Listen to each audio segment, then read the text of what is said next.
आज हम लोग इस वीडियो में जानेंगे कि रूल 3A कितना खतरनाक हो सकता है और इसका कंपैरिजन कहाँ हो रहा है और लोग इसको किस नज़र से देखते हैं। ठीक है, यहाँ पे देखिए 370 से भी ज़्यादा खतरनाक है जीडीएस पर लागू रूल 3A। मतलब रूल 3A का कंपैरिजन कहाँ हो रहा है? रूल आर्टिकल 370 जो जम्मू कश्मीर में थोपा गया था, लगाया गया था, जो कि हटा दिया गया है। अभी जीडीएस के लिए भी इसी तरह का ही रूल है जिसमें बहुत कुछ ज़बरदस्ती उस पर लगाया गया। ठीक है, कुछ महत्वपूर्ण एसडी शर्मा।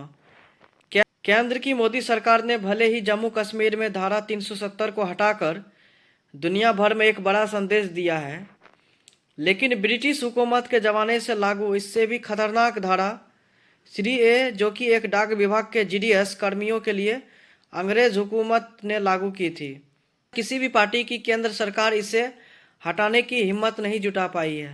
कारण है कि इसी बेहद खतरनाक धारा 3A के चलते डाक विभाग की रीढ़ की हड्डी माने जाने वाले जीडीएस का सबसे अधिक शोषण कहीं अगर हो रहा है तो डाक विभाग में हो रहा है।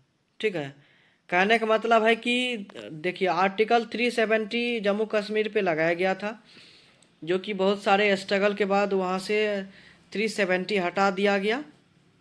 ठीक है, लेकिन जीडीएस पे भी एक रूल लागू किया गया है जिसको बोलते हैं रूल 3A। रूल 3A के अकॉर्डिंग जीडीएस 8 घंटा की ड्यूटी नहीं कर सकता है, परमानेंट एम्प्लॉय नहीं बोल सकते हैं, उसको केंद्र सरकार का एम्प्लॉय नहीं बोल सकते हैं। अनेक तरह का रूल एंड रेगुलेशन लगाया गया है according to rule 3A, GDS conduct and engagement rule.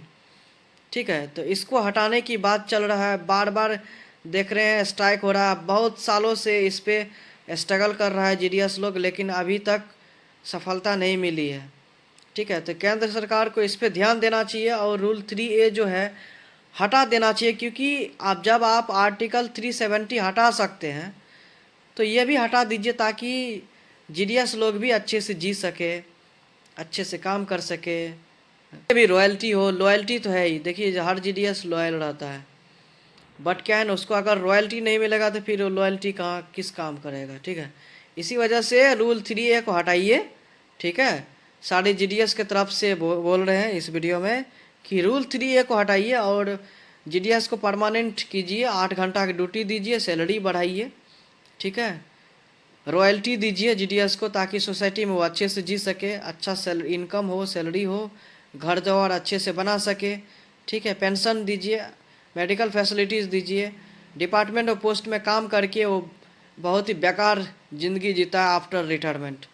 तो आप लोग ऐसा मत कीजिए। हर फील्ड में देखते हैं रॉयल्टी दे रहा है, हर डिपार्टमेंट में रॉयल्टी मिल रहा है, लेकिन जीडीएस को रॉयल्टी नहीं मिल रहा है। इस पर ध्यान देना चाहिए डिपार्टमेंट को। ठीक है, नहीं तो ये हमेशा की तरह इसी तरह रह जाएगा और कभी भी इसी वजह से कभी भी डिपार्टमेंट भी प्रोग्रेस नहीं करेगा। अगर डिपार्टमेंट को प्रोग्रेस करना है, डिपार्टमेंट को हायर पोस्ट जगह पे ले जाना है, तो आपको उसके एम्प्लॉय को भी ख्याल रखना होगा। ठीक है, शिवसेना हिमाचल प्रदेश का अध्यक्ष एवं अधिवक्ता शिवदत्त वशिष्ठ ने कहा कि 21वीं सदी का सबसे शोषित तबका अगर कोई है तो देश का जीडीएस है। 3A में जो प्रमुख पहले 10 प्रावधान हैं उनके अनुसार तो यह वर्ग तो शोषण के लिए ही डाक विभाग में भर्ती किया गया है। मतलब अगर शोषण करना है तो जीडीएस में भर्ती हो जाओ, शोषण खुद को करवाना है। ठीक है, तो डिपार्टमेंट भी शोषण ही कर रहा है। और देखिए अभी जॉब मिलता नहीं है, पैसे की कमी है, तंगी की वजह से ज़बरदस्ती वो डिपार्टमेंट में आके काम कर रहे हैं। तो डिपार्टमेंट को थोड़ा सोचना चाहिए जीडीएस के बारे में। ठीक है, शिवदत्त वशिष्ठ के अनुसार रूल 3A के उपनियम 7 तथा 9 से पता चलता है कि इस वर्ग को अपनी मांग उठाने का भी हक नहीं दिया गया है।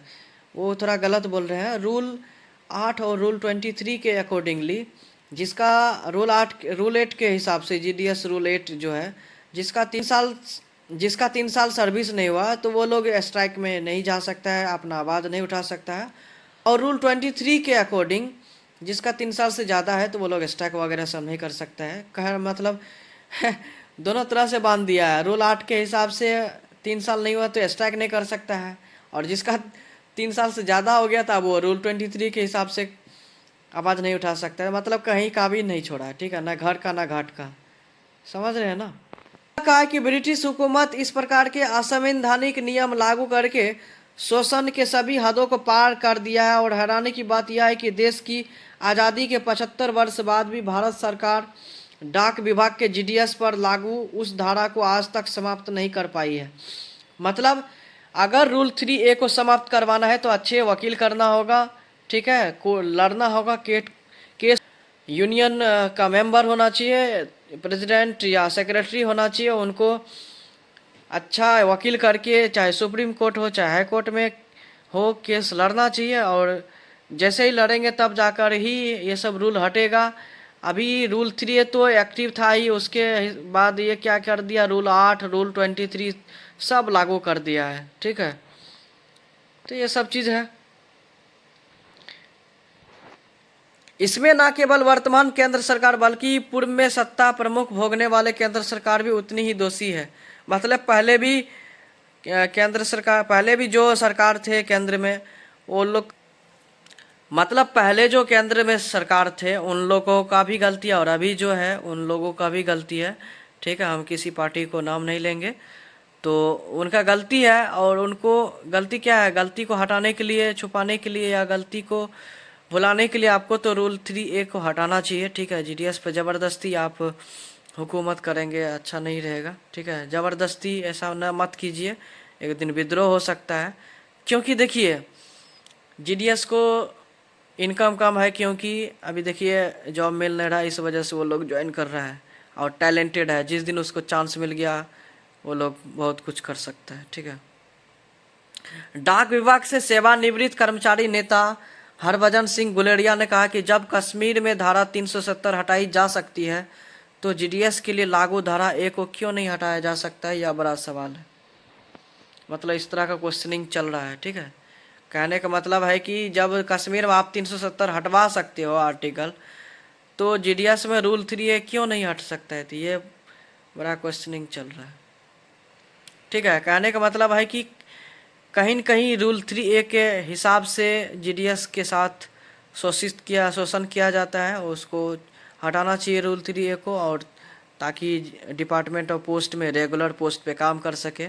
जब तक रूल 3A नहीं हटेगा तब तक क्या है ना, सिविल सर्विस जीडीएस को ना ही परमानेंट इंगेजमेंट मिल सकता है, परमानेंट एम्प्लॉय का दर्जा मिल सकता है, ना ही मेडिकल फैसिलिटी सब मिलेगा, ना ही 8 घंटा का ड्यूटी मिलेगा। तो ये सब चीज़ चलता रहेगा, इसी ना रहेगा बांस ना बजेगी बांसुरी, ठीक है। इसीलिए धारा इसी रूल 3A को हटाइए और जीडीएस को इंडिपेंडेंट बनाइए, स्वतंत्र बनाइए, ताकि वो भी अपनी आवाज़ उठा सके, बात बोल सके, ठीक है, सारा चीज़ कर सके और चैन की ज़िंदगी जी सके। मिलते हैं नेक्स्ट वीडियो में। अगर आपको ये बात अच्छा लगा है तो